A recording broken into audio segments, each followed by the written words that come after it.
Boa tarde, bem-vindos ao terceiro encontro da 10ª edição do ciclo de palestras em ciência animal, o qual é organizado pelo Programa de Pós-Graduação em Ciência Animal, pelo curso de Medicina Veterinária e também pelo Programa de Aprimoramento Profissional em Medicina Veterinária da Universidade de Franca. Hoje temos como palestrante o Caio Rafael Siqueira Vasconcelos. Ele é formado em Ciências Biológicas pela Universidade Federal de Uberlândia, também possui gestão em produção industrial pela FATEC, em Franca, e atualmente ele trabalha no Centro de Integração Pesquisa Escola, que é o CIEE, e também ele é mestrando no programa de pós-graduação em Ciência Animal da Universidade de Franca. E hoje ele vai conversar conosco sobre trombocitopenia. Caio, boa tarde, muito obrigada por ter aceite o nosso convite e fique à vontade.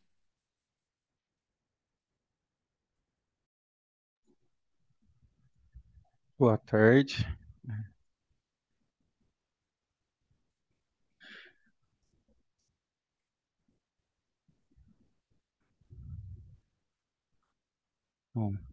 Bom, como a professora disse, meu nome é Caio, né? Sou mestrando do programa de pós-graduação em Ciências Animal pela Universidade de Franca, né? E hoje vamos é, falar sobre trombocitopenia, né? Então, será que quando eu digo trombocitopenia em cães, né? Será que ela é sinônimo, né? A erliquiose? Então, para que a gente entenda é, sobre esses termos, né, e o que pensar sobre eles, eu vou começar a falar sobre a erliquiose. Bom, a erliquiose, ela é uma hemoparasitose, né? Quando a gente fala hemoparasitose, a gente quer dizer que é um parasita que vai ser encontrado no sangue. Ela também é uma bactéria gram-negativa, transmitida pelo vetor carrapato. No caso da erliquiose, né, o carrapato é o Rifcelos sanguíneos, ou popularmente conhecido como carrapato vermelho do cão, né? E essa bactéria ela vai ter tropismo, né, por células mononucleares, no caso linfócitos e monócitos, que a gente vai encontrar. Como a gente pode diagnosticar ela, né? No caso, se a gente conseguir observar por microscopia eletrônica a mórula, né, no, pelo microscópio, já é o bastante para a gente dizer que o animal está com a erliquiose.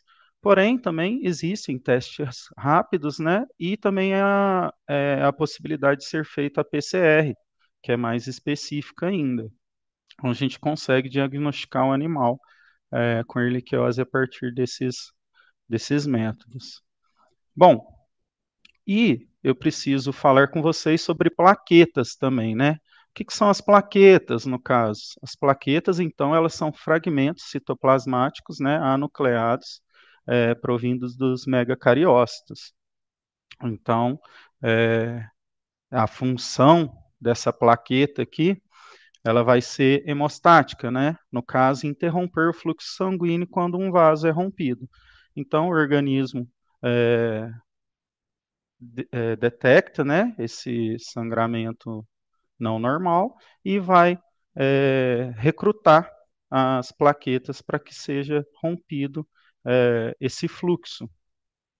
Bom, entendendo o que, que a plaqueta faz, a gente pode começar a definir trombocitopenia, né? A trombocitopenia, então, é o termo técnico que a gente usa para dizer que o número de plaquetas está abaixo do valor referência dessa espécie. Então, quer dizer, se eu tenho uma espécie que ela tem um valor referência de 200 mil plaquetas e no meu exame é, mostra que está abaixo disso, a gente fala que o animal está trombocitopênico, né? Está com trombocitopenia. É, então, entendido o básico, né, da erliquiose e da trombocitopenia, a gente passa a falar, né, dos mecanismos que podem levar esse, esse organismo a apresentar a trombocitopenia. O primeiro mecanismo que eu trouxe é o sequestro, né? O sequestro, ele vai ocorrer quando? Ele vai ocorrer quando esse animal apresentar esplenomegalia, né? O que é esplenomegalia? Esplenomegalia é um aumento do baço. Ele vai estar maior do que o comum dele. E o que pode levar esse baço estar aumentado? Eu pus como exemplo aqui, né, utilização de drogas. O exemplo que eu trouxe é o Acepram, né, o medicamento anestésico. Então, ele é, vai fazer com que o baço aumente de volume e aí a gente vai ter um maior sequestro dessas células em circulação. Outro mecanismo que é capaz de levar o organismo a apresentar a trombocitopenia é a diminuição de produção, né? E quando a gente fala de diminuição de produção, é bem óbvio, né? O organismo vai estar produzindo de maneira menor do que o usual. Então, o que pode causar, né, a queda dessa diminuição da produção? Drogas, por exemplo, quimioterápicos, né? Porque os quimioterápicos, alguns vão ser imunossupressores, e aí vai afetar na produção celular, né? Outro exemplo que a gente pode usar também são doenças infecciosas, como, por exemplo, a leishmaniose. Então, ela vai inibir a resposta medular, né, a leishmaniose, e com isso ela vai, né, afetar, né, na produção das plaquetas também. E também a gente pode citar a mielofisite, né? O que é a mielofisite? A mielofisite, então, é quando a gente está referenciando uma infiltração celular de células cancerígenas na medula óssea. Essas células que vão infiltrar, né, na medula óssea, elas vão causar distúrbios na produção celular e com isso também vai afetar a produção de plaqueta. Então, isso aí vai levar o nosso organismo, o organismo, né, analisado a apresentar trombocitopenia. Um outro mecanismo muito interessante de comentar aqui é a pseudotrombocitopenia, né? E aí, para a gente entender ela, a gente precisa entender também o que a gente quer dizer quando a gente coloca o pseudo, né? O termo pseudo. Quando a gente utiliza ele, a gente quer referir a um falso, né? Nesse caso aqui, uma falsa trombocitopenia, né? Uma falsa plaqueta baixa. É, e como é que isso aí vai ser falso para a gente, né? O primeiro fator que a gente pode falar é sobre a fibrina, né? A fibrina, ela faz parte, né, do processo natural de coagulação, né, do sangue, porém, a gente pode ver ela de forma inadequada quando a gente tem coleta de sangue problemática. E o que eu quero dizer com coleta de sangue problemática? Por exemplo, uma coleta que teve um garrote prolongado, né? Ou na escolha das agulhas utilizou-se uma agulha muito fina para essa coleta, ou até mesmo o estresse do animal, né? Isso tudo vai afetar na amostra e vai causar a fibrina nela. Causando a fibrina nela, na hora que for fazer a leitura numa máquina, por exemplo, a máquina vai ler só algumas plaquetas e vai liberar um laudo, né, vai liberar uma leitura de trombocitopenia, né, e no caso uma pseudo. Outro fator, né, também relacionado é o agregado plaquetário, né? A gente vai observar o agregado quando? Quando ocorrerem as mesmas coletas problemáticas que vai levar à fibrina. Então, se garrote prolongado, agulhas muito finas, né, estresse na hora do animal, isso tudo vai afetar na sua amostra e, consequentemente, afetar na hora da leitura, né? Um outro fator muito interessante e importante de ser falado é o fator fisiológico, né? Quando a gente fala de fator fisiológico, a gente quer dizer que tem algumas raças, né, que vão apresentar as plaquetas abaixo já do valor referência que temos, né? O que quer dizer isso? O animal ele vai estar bem, ele vai estar saudável, tranquilo, né? Contudo, né, os exames vão dar plaquetas baixas, né? Eu trouxe como exemplo a Tifa, que é um cão da raça Akita, né? É um cão conhecido, é de amigos meus, saudável, porém toda vez que você coletar o sangue dela, é, vai dar trombocitopenia, né? Por quê? Porque cães da raça Akita, eles chegam no máximo a 100 mil plaquetas, enquanto o que a gente tem, né, de referência é que cães adultos têm 200 mil plaquetas. Então, assim, se o veterinário não tiver o conhecimento que cães da raça Akita tem essa característica fisiológica, ele vai achar que ele tá com algum problema, né? A Tifa mesmo é um exemplo desse. A primeira vez que ela foi num veterinário, ela foi tratada achando que a plaqueta estava baixa, mas era só porque ele não tinha esse conhecimento. Então, o conhecimento fisiológico, né, dessas características de raça é muito importante na hora que a gente analisa esses resultados. Outra outro fator muito interessante também é esse de alterações morfológicas.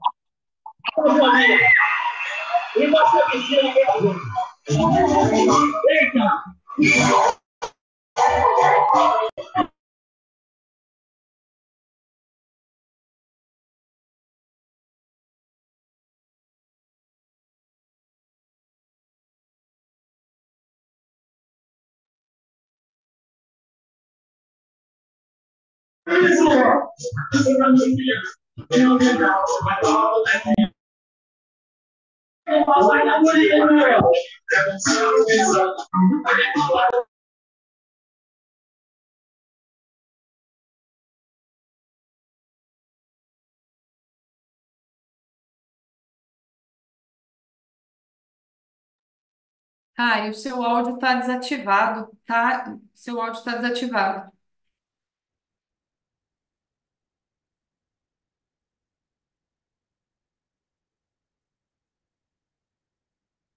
Caio?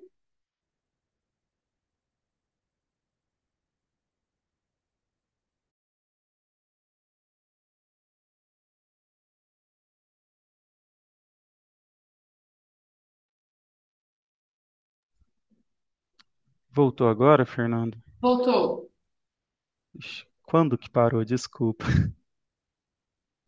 Estava dando o exemplo que o veterinário precisa de prestar atenção em relação à Ah, raça, sim, né? Obrigada. certo. Bom, deixa eu só voltar aqui.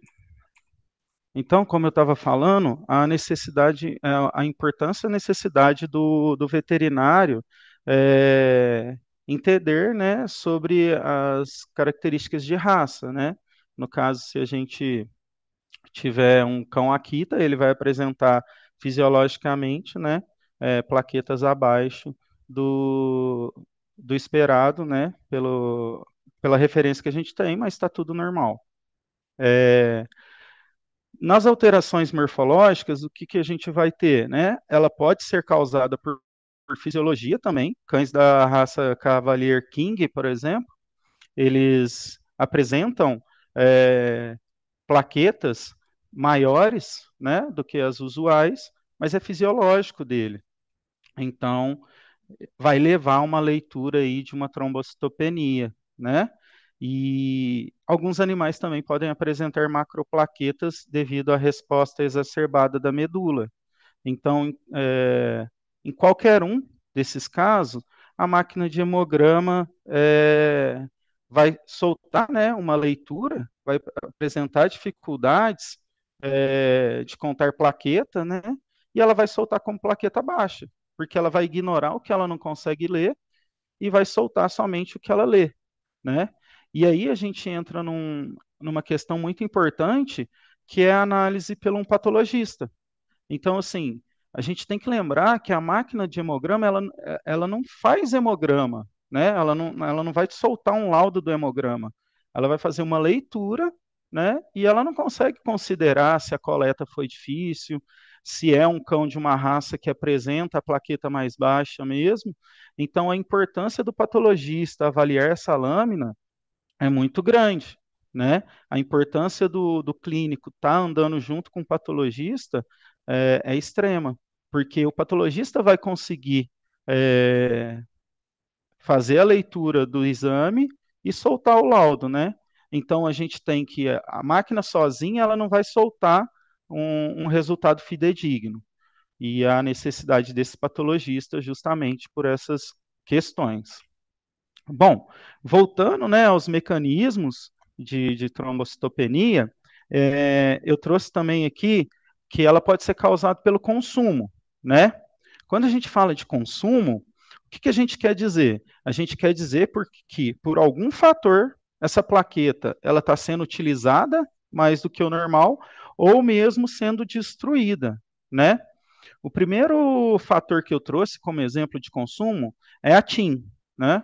A TIM, ela é a sigla que a gente usa para se dizer que o animal está com trombocitopenia imunomediada, né? Que vai ocorrer quando essas células de defesa atacam e destroem as plaquetas, né? Usualmente vai ser um animal que apresenta o exame todo saudável e apenas a trombocitopenia persistente.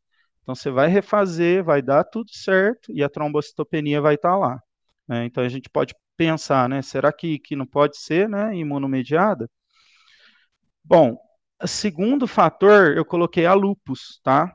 A lupus ela é uma doença imunomediada, ela não afeta apenas as plaquetas, contudo, né, a gente sempre vai ver, né, a trombocitopenia lá, em caso de lupus.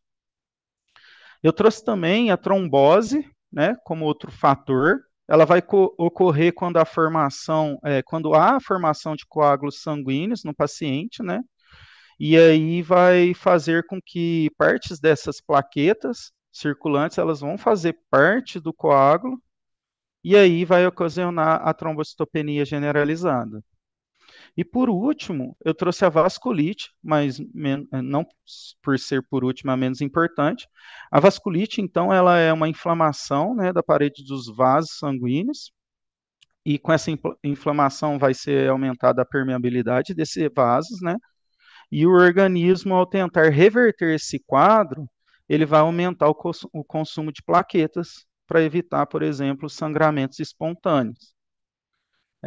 Então, a parede do vaso ela vai estar tão inflamada que ela vai começar a ficar muito permeável. E o organismo, como forma de proteção, ele vai começar a fazer uma agregação plaquetária para que seja feito, então, o tampão plaquetário naquele local para conseguir parar essa infiltração. Quando eu falo assim, às vezes na nossa mente vem que é algo pequeno, né? Só que a gente tem que lembrar que isso está acontecendo em todo o corpo do animal. Aí já vira uma outra situação quando eu falo isso, todo o corpo do animal. Então tem que imaginar esses vasos todos inflamados, sendo recrutada a plaqueta. Então com certeza, né, na leitura vai ter pouca plaqueta e aí vai ser trombocitopenia. Bom, e aí a gente tem que o hemoparasita que mais causa esse quadro em cães é a Ehrlichia. Por isso que é tão correlacionado a trombocitopenia à ehrlichiose, né? Para a gente entender como é que é esse quadro trombocitopênico com animal que tem a Ehrlichia, a gente precisa entender cada fase, né? Quando a gente fala da fase aguda da erliquiose, o que a gente vai ter? A gente vai observar um aumento no consumo dessas plaquetas, né? Que, como eu expliquei pela vasculite, a gente vai ver também um aumento do sequestro esplênico e a destruição imunomediada, por quê? Porque ao ser sinalizado que existe um hemoparasita em circulação, o baço vai começar a. O baço, né, como ele faz parte do sistema monofagocítico, ele vai começar a sequestrar e quebrar essas células em circulação, na tentativa, né, de destruir esse microorganismo e livrar, né, o corpo disso. Como a gente está tendo um aumento do consumo, né, um aumento no sequestro e destruição, consequentemente, a diminuição de meia-vida das plaquetas vai estar lá. Por quê? O organismo está consumindo muito mais rápido que o normal e não vai conseguir repor nessa velocidade. Então, a meia-vida das plaquetas vai estar diminuindo, tá? Quando a gente passa a falar da fase subclínica da doença, aí fica mais difícil diagnosticar a trombocitopenia. Por quê? Porque ela é variável. Ela pode estar presente ou não. Então fica mais complicado da gente detectar essa trombocitopenia. Entendendo esses pontos, A gente precisa lembrar também que a importância, né, o quão é importante levar em consideração a alteração das funções das plaquetas também. Por quê? Porque às vezes a gente vai encontrar um animal, né, com um sangramento superficial, porém, quando você roda o exame, o número de plaquetas e o perfil de coagulação está normal. Então, neste caso, a plaqueta que vai estar com a função alterada, né? E aí vai ser muito importante e necessário pesquisa para outras doenças. Não dá para falar que é erliquiose assim.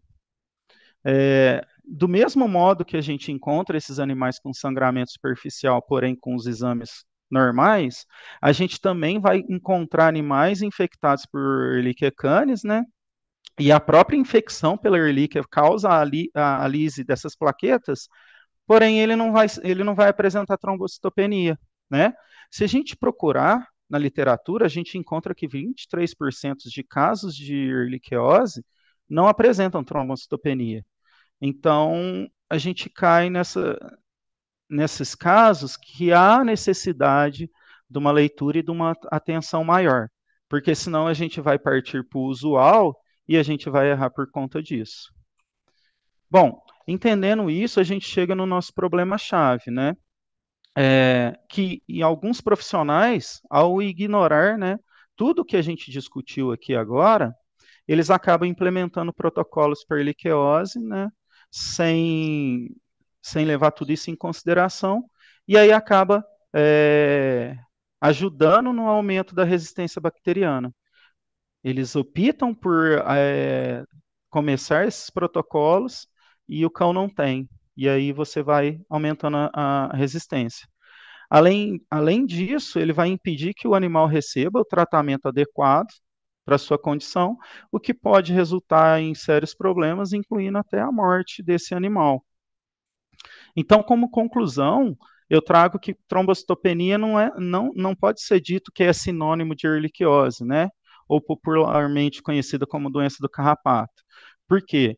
Porque existem vários mecanismos que levam à trombocitopenia, então a gente não pode optar para o mais usual sem levar eles em consideração. A gente também tem que levar em consideração que esse exame tem que ser realizado por um patologista, e em casos de suspeita de erliquiose, como eu disse no começo da palestra, existem outros exames a ser realizados, né? Então a gente opta por exames complementares para ter essa certeza. E com isso, a gente vai atingir um tratamento adequado, né? Na melhora do prognóstico do animal e assim diminuindo as chances da resistência bacteriana aumentarem. Bom, para fazer essa palestra, as minhas referências foram essas. E eu me coloco também à disposição, se caso alguém tenha alguma dúvida, pode me enviar e-mail, pode me chamar lá. Gostaria de agradecer também ao Programa de Pós-Graduação em Ciência Animal, a Unifran e a CAPES por me proporcionar estar aqui hoje conversando com vocês.